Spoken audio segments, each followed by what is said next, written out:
Hi, this is Rabbi Tzvi Mandel of Congregation Kalbnei Yisrael, community of Jewish friends, and so it's a Tuesday night before Pesach, and everybody's busy getting ready for the great Yom Tov, of course, not only in a mundane way, but of course spiritually and emotionally, and we need a lot of Siyata D'Shmaya from Hashem, a lot of help from heaven. And we'll get it, and we'll have a joyous Yom Tov, Mitzvah Hashem. So in the city of Lelev, the holy Reb David Lelev, who was not a rich man, had all his special shmur matzah ready for the night of the Seder, and a poor traveler comes knocking on his door. They didn't have much to eat in the home, so he takes down his shmur matzah and gives it to his rebbitzin and told her to make some kind of a delicious dish like she's used to making for this great mitzvah of Achnasas Achem, of inviting the guest, especially a poor guest. And his wife couldn't get over it. You really mean it? He says, yes, look, Shmarta Mesa Matzis, you should protect the matzis or watch them from becoming chametz, and the deep kavanas that I had in making this, and deep Kabbalistic thoughts. But still in all, the Chazal learned from this pasuk, from this verse, that mitzvah habaliyot cha'al tach mitzena, the mitzvah that comes to your hand, don't make it chametz. Don't let it wait around. And this is the first mitzvah that came to me. So this is greater than whatever I would do in the future. This is my mitzvah now. We all know the story, but I'll repeat it again, about Rameir Amshel Rothschild, the first Rothschild, the father of all the rich Rothschilds for generations and generations, were very rich people. What's the story behind the story? How did they become so rich? So Rameir Amshel Rothschild was a simple worker who worked in the home of the Rebbe of Rebbe Eshel Chodkova. Rebbe Eshel Chodkova was the father of the Rebbe of Shmelka of Nikolsburg and the Hafla, Rebbe Pinchasel. And there was a lot of work to be done, and he was a God-fearing young man, and everybody loved him. And he came 20 years old, got married, had a beautiful wedding. Everybody came. The Rav was Misad Kedushin, and it was a very joyous time. This wedding happened not long after Pesach, and we'll backtrack. The Rebbe of Shmelka, the Rebbe Eshel Chodkova, was not a rich man, but he had a regular salary all the years that he was Rav in Chodkov. And he also put away, after saving for a long time, 500 gold pieces in a certain drawer in his study with a lock and a key. And this was put away for his daughter's wedding, since he knew that when it comes time to marry off his daughter, he won't be able to afford to marry her off. So this would be the money that he would spend for the wedding, and no one was allowed to have the key for that drawer, and he himself didn't open it except the night of Dikas Chametz, when we searched for Chametz all over.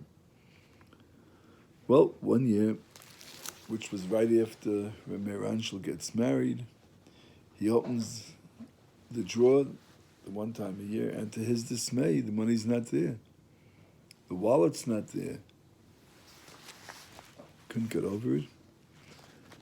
And when he told his family about it, they immediately accused Meir Amshel, who had just gotten married, and after all, he worked in the house, so who else stole it? And the Rav said, can't be. We know him for so many years, and he was always this God-fearing young man and grew up to be this fine, person and married, a very fine girl, and we just danced at the wedding. Why should I ever think that he was the person? And they insisted. So, with a broken heart, after Yontif, after Pesach, he decided to go to the city where Meir Anshel moved to. Goes to the city, and on a fine morning knocks on the door, and Meir Anshel answers the door, Rabbi, what are you doing here? What a special honor. And the rabbi with a broken heart said, can I please come inside? We'll talk. And he says, yes. And brokenheartedly, he said to him, believe me, Meir Anshel, I don't suspect that you are the person. But since my family almost pushed me to come here, they forced me, I had to come. Meir Anshel says, no problem. I did take it. I couldn't hold myself back, and I wanted some money. And I have the 500. The only thing is, right now, I only have 200. He comes out and gives him 200 gold pieces. And they wrote out a contract where he'll pay X amount every month until the 500 is paid for.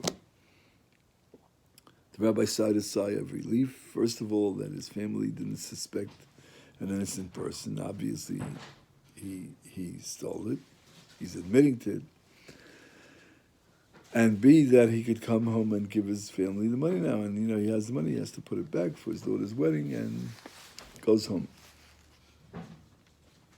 Not long after, the family realized that there was a non-Jewish girl that was hired before Pesach who also worked in the house. And maybe she was the one who stole it. And then they went back and forth. No, but he admitted it, so we'll put it aside. Meanwhile, the truth of the story was that she did steal it. And somehow she got the key and opened the drawer and brought it home and gave it to her spouse, who was very happy to have this amount of money, especially from a Jewish home, which means that you're allowed to steal or whatever, however you understand that. And they kept it a secret for the longest time. They, in fact, buried it in the backyard till one day this jolly guy said, look, it's long enough, probably it's forgotten about already. So he took one gold piece and went to the bar and ordered drinks for all his cronies in the bar over there. And they were jolly for hours and hours. And to the question, Yvonne, how did you get a gold piece? He says, well, I found a gold piece, found it in the street. It seemed pretty weird to them. You don't find gold pieces so fast. But it happened one time, a second time, a third time, until he was the famous guy who would come in every Wednesday night into the bar. And there was a bunch of other people hanging out there, and he would offer everybody and party all night. The owner of the bar, the innkeeper, was not a stupid person. And he was also an honest person. And so he went to the local pirates, the local landowner, and he told him the whole story. He says, this guy says he found it, and all of a sudden every week he finds another gold piece. Come on, what's this all about? So he says, you have a good point. Next week, when he comes to party, offer him a lot of drink and get him good and drunk in front of all his friends, and then you'll get the full story, and then we'll take care of him. Okay, he does that, gets him good and drunk, and when he's, really like bombed out, they ask him, where'd you get this money? He says, my wife worked at the rabbi's house, and somehow she got the key, and this is that money. Well, obviously they took him to the police station, locked him up, and called his wife to the police station to join him.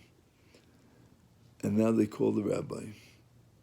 And the rabbi's thinking to himself, oy vey, what do they want from the Jews now? What kind of new libel did they make up? But they treated him decently, so he thought maybe it's not that bad. And as he comes there, They tell the judge asks him all kinds of questions. How much money do you make? How many children do you have? And you have an older daughter, and how are you going to marry her off? And he says that I had money put away, exactly the amount that I needed, 500 gold pieces. That's what I was going to spend to marry off my daughter, but somehow it got stolen. And he asked him what color was the wallet that was in, and everything was okay. And he gave the rabbi the money. And obviously these two people were locked up in jail, and now the rabbi was really perplexed. And he goes back to his old worker, Meir Anshel, and he says, Meir Anshel, what'd you do? You didn't steal it. What gave you the idea to admit to a sin that you didn't do? So I said, Rabbi, you know, I respect you all the years. And your family, such wonderful, good people. So when I saw you standing there distraught, the first thought that came to my mind was that if I'm not going to, quote unquote, admit that I stole the money, you will be angry at your family for suspecting someone innocent. And then you'll go home without the money, so it'll be like, so horrible. Me, I'll admit it, I'll give you the money, I'll make the money another time. And the rabbi looked at him and said, wow, what a special person. I give you a bracha, I give you a blessing that you and your children and your grandchildren and descendants for many generations should have a lot of money and do good things with it. And that's the story of the Rothschild family. For tonight, that's it. Have a good night.